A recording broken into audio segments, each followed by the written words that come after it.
Hello दोस्तों, एजे short hand में आप सभी का स्वागत है। यदि आप चैनल पर नए हों तो चैनल को सब्सक्राइब करें। डिक्टेशन 5 सेकंड बाद होगा। Ready, start. महोदय, उस जमाने में रेलवे कर्मचारियों को भड़का करके हड़ताल करना और फलस्वरूप एक ऐसी व्यवस्था पैदा करना जिसके कारण बंगाल के पीड़ित लोगों की सहायता न की जा सकी, उचित कार्य था। लेकिन यह कार्य मेरे घर के भाइयों ने किया था।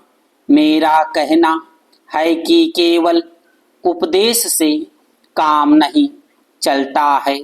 जब ऐसे प्रश्न आए तो उपदेशात्मक भाषाओं में ही फंसकर न रहा जाए, बल्कि आवश्यकता है कि ऐसे प्रश्नों पर सारे राजनीतिक दल देश हित को ध्यान में रखते हुए संजीदगी से विचार करें और उन सबका हल तलाश करें। आज श्री वाजपेयी ने प्रधानमंत्री पर कुछ आक्षेप किए। वे बड़े गुस्से में थे और इतने क्रोध में थे कि उन्होंने अपने मस्तिष्क का संतुलन खो दिया था।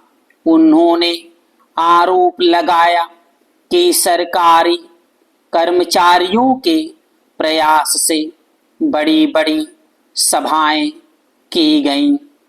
मैं वाजपेयी जी का गुस्सा और उनका असंतुलित होना समझ सकता हूं।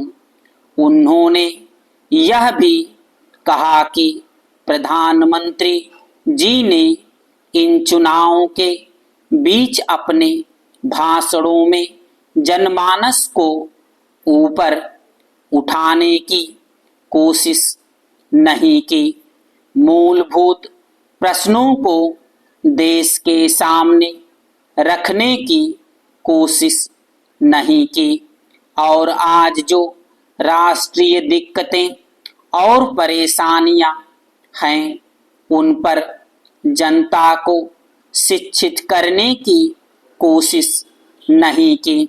प्रधानमंत्री ने अपने चुनाव भाषणों में देश के अंदर जो शक्तियां राष्ट्रीय एकता को भंग कर रही हैं, धर्म के नाम पर, जाति के नाम पर, भाषा के नाम पर या क्षेत्रीयता के नाम पर संकीर्णता की भावना पैदा कर रही हैं, जनता को उनसे सजग किया।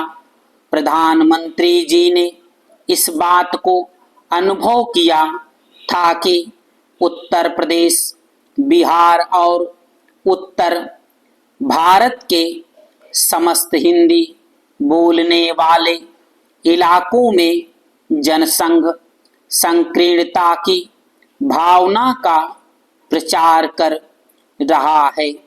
जिस प्रकार से जनसंघ सांप्रदायिकता की भावना को बढ़ावा दे रहा है, राष्ट्रीय शक्तियों को तोड़ने की नीति चला रहा है, उससे हमारे राष्ट्रीय मूल, राष्ट्रीय नीतियां और राष्ट्रीय एकता खतरे में है।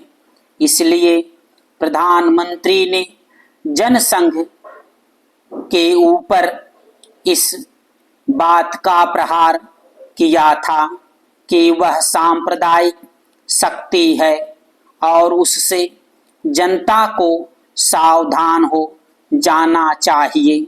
आज जो वाजपेयी जी का गुस्सा है उसको हम समझ सकते हैं। उन्होंने एक सपना देखा था, एक सुनहरा सपना उत्तर प्रदेश में अपनी सरकार बनाने का, बिहार में अपनी पार्टी को बहुमत प्राप्त कराने का। स्टॉप।